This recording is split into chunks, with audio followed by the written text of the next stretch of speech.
Hello, fam! Welcome back to Hello, our fam. channel! Ganun talaga. So, well, medyo may konting problema papasok ng 2025. 4. Ay, 5, sorry. 2025. Ay.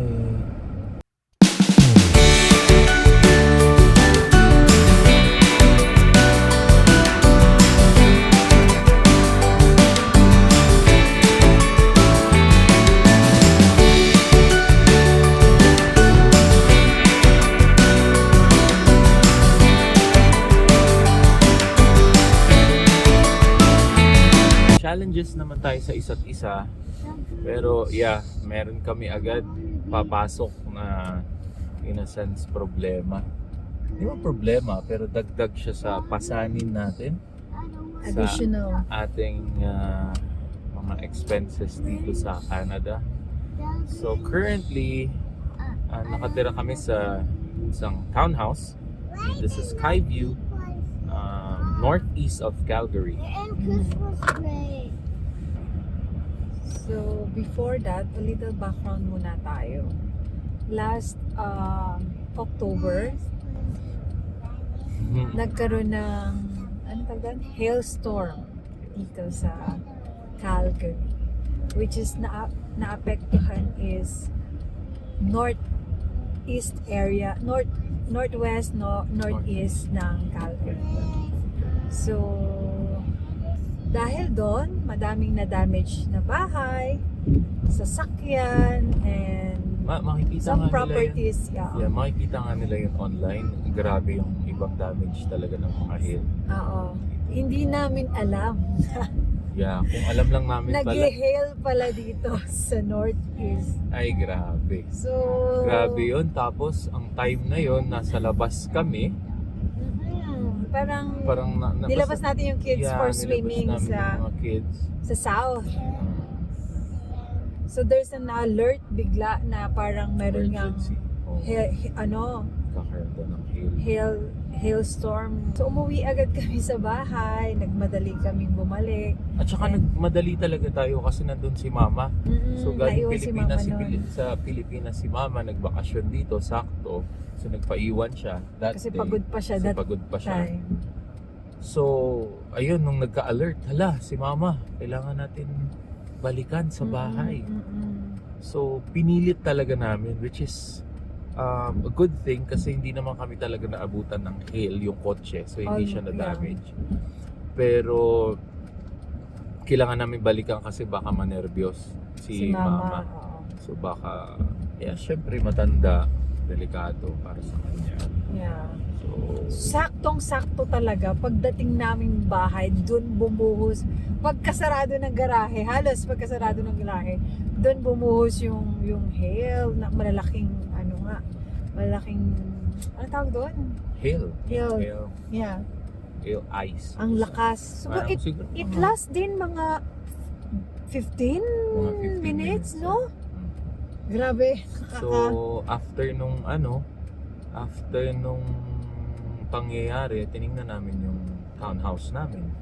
Kung ano yung mga damage. And yeah, lo and behold, may mga damage nga siya. Although, yung damage naman is usually sa exterior talaga. Wala namang nakakapasok na tubig after that and all. So,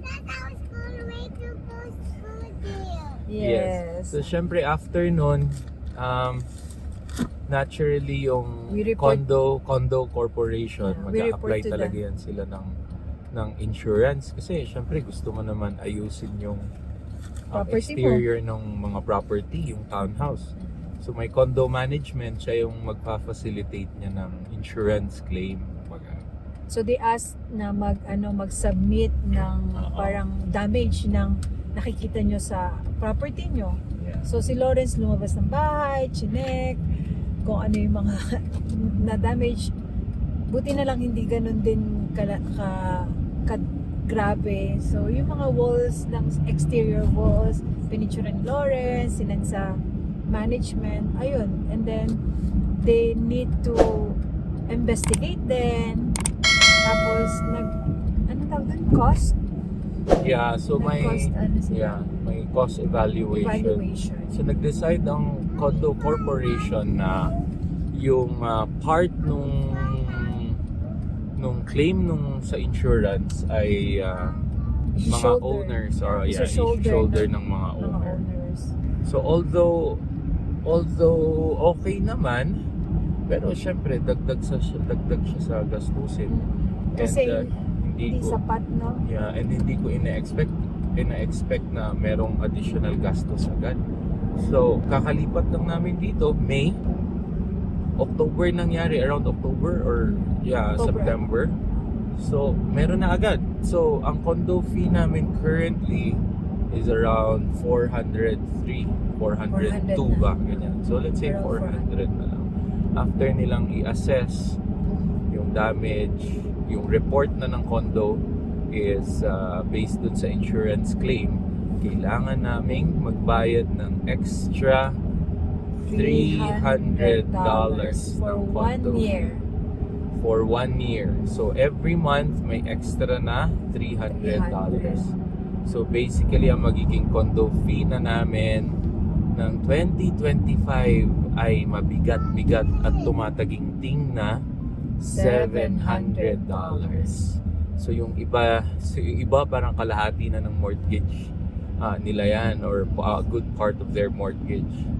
Sa amin, $700 is condo fee pa lang.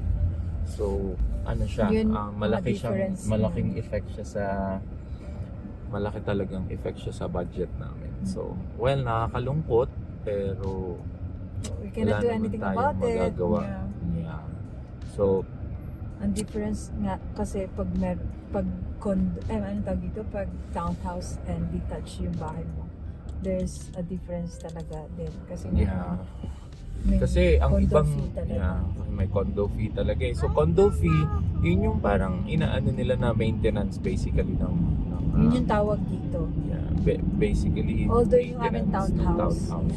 At saka yung property. So sila yung magpapala ng snow, may maglilinis sa Grass common cutting, area, may ganyan, grass cutting. Trash, Maganda naman ang ganon. trash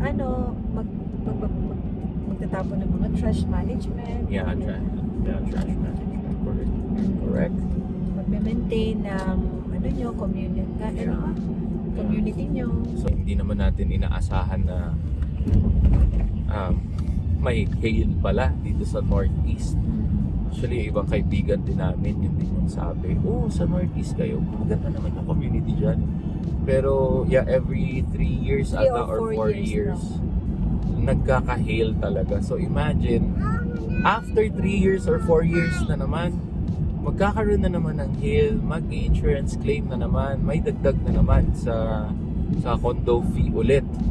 So, mabigat siya. $300 is $300. Ilang oras din na trabaho yun.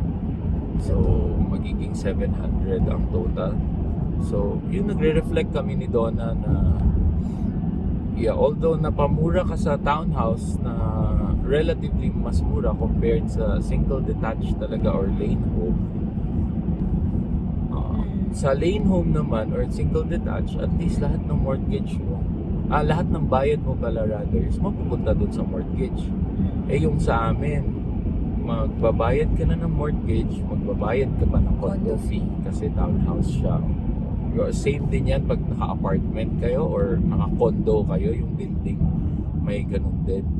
So, medyo mabigat talaga siya. For the next So, share namin to kasi syempre, para yung mga iba, magkakaroon kayo ng better choices and better decisions. An idea as well kung ano yung Kung ano yung property na napupusuan nyo.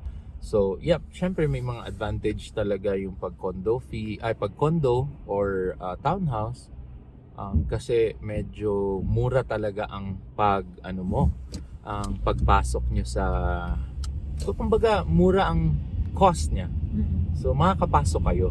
It's just that ang monthly nyo, aside from the mortgage, kailangan nyong magbayad pa ng condo fee, which is extra yun.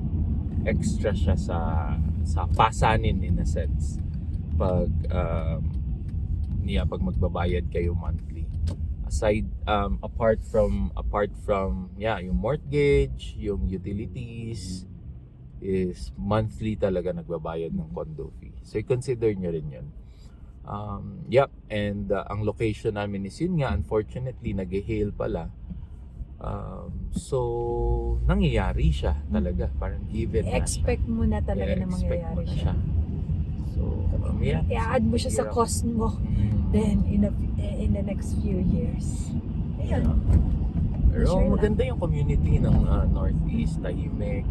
Although syempre may Notion. nakikita kaming page sa Calgary bad drivers na yung iba parang makukulit talagang mag-drive, lack of discipline. Pero nangyayari naman yun all throughout Canada eh.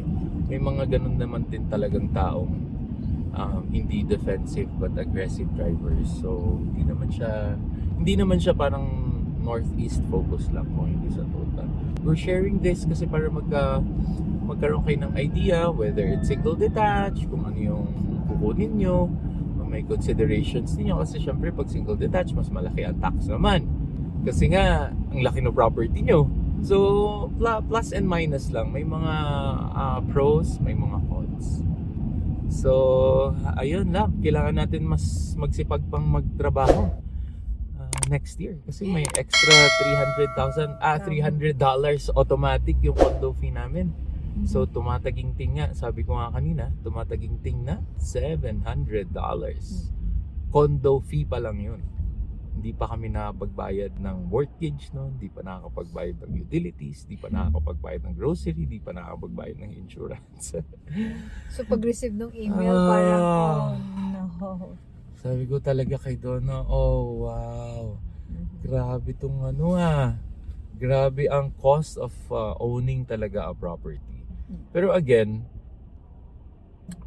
pag-iisipin mo, well, at least homeowner ka. Proud ka.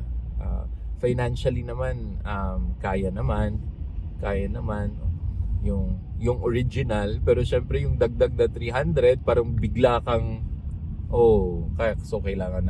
kailangan magtipid sa ibang bagay. Yeah. Kasi kailangan talaga eh. Paglalaanan din Oo, na. kasi may paglalaanan ka eh. Hi. So, ayun fam. Yun lang. Ayun Sure lang. na. At see you on our next video.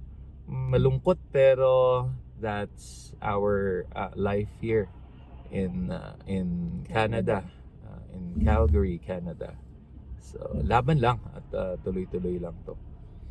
After 1 year naman, babalik siya sa 400. Matatapos na yung 300. So, masakit-sakit yung $700 agad-agad para lang sa condo fee. So, that's it. Thank you for watching. Thanks for watching.